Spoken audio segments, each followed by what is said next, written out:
गांधी के सवाल पर निशिकांत दुबे का जवाब, या यूं समझिए कि वार सामने आया है। 1991 में कांग्रेस समर्थित सरकार ने समझौता किया।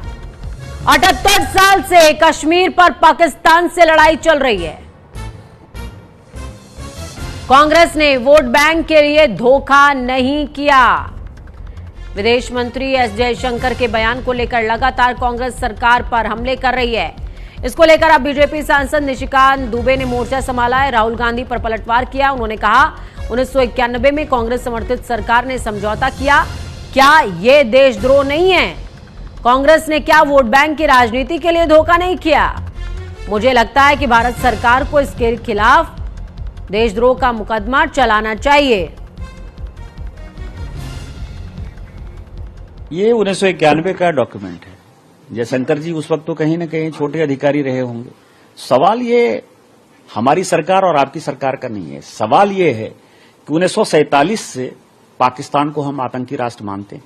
78 साल से कश्मीर के मुद्दे पर हमारी उनके साथ लड़ाई चल रही है। हमारे कश्मीर के हिस्से को पाकिस्तान ने अपने कब्जे में कर रखा है। उसके बाद जो आप कंसेशन देते रहे, 1950 में नेहरू लियाकत समझौता हो, 1960 का सिंधु जल समझौता हुआ, 1975 का शिमला एग्रीमेंट हुआ, और उसके बाद 1991 में तो आपने हाथ ही काट दिया कि हमारी आर्मी, कोई भी देश का डिफेंस सिस्टम कैसा काम करता है, हम पार्लियामेंट के अंदर भी डिफेंस के ऊपर चर्चा नहीं करते हैं। पार्लियामेंट के अंदर भी डिफेंस के स्ट्रेटेजिक चीजों के बारे में कोई जवाब नहीं दिया जाता है। इवन स्टैंडिंग कमेटी की मीटिंग में भी यह कहा जाता है कि नेशनल सिक्योरिटी का सवाल है। नेशनल सिक्योरिटी क्या होती है?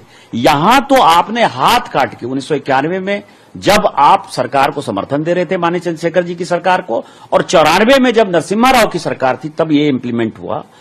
आपने तो हाथ काट के लिख दिया कि हमारी आर्मी कहां डिप्लॉय होगी, आपकी नेवी कहां डिप्लॉय होगी, आपका एयरफोर्स कैसे फंक्शन करेगा, वो कैसे एक्सरसाइज करेगा। तो ये सारी बातें क्या देशद्रोह नहीं है? कांग्रेस ने वोट बैंक की पॉलिटिक्स के लिए देश के साथ धोखा नहीं किया कि उनको बांग्लादेशी वोट बैंक चाहिए, उनको पाकिस्तानी वोट बैंक चाहिए, क्योंकि हिंदुस्तान के मुसलमान तो इस देश के नागरिक हैं। उनको पता है कि उनके कब्जे में नहीं आने वाले हैं। ये 1991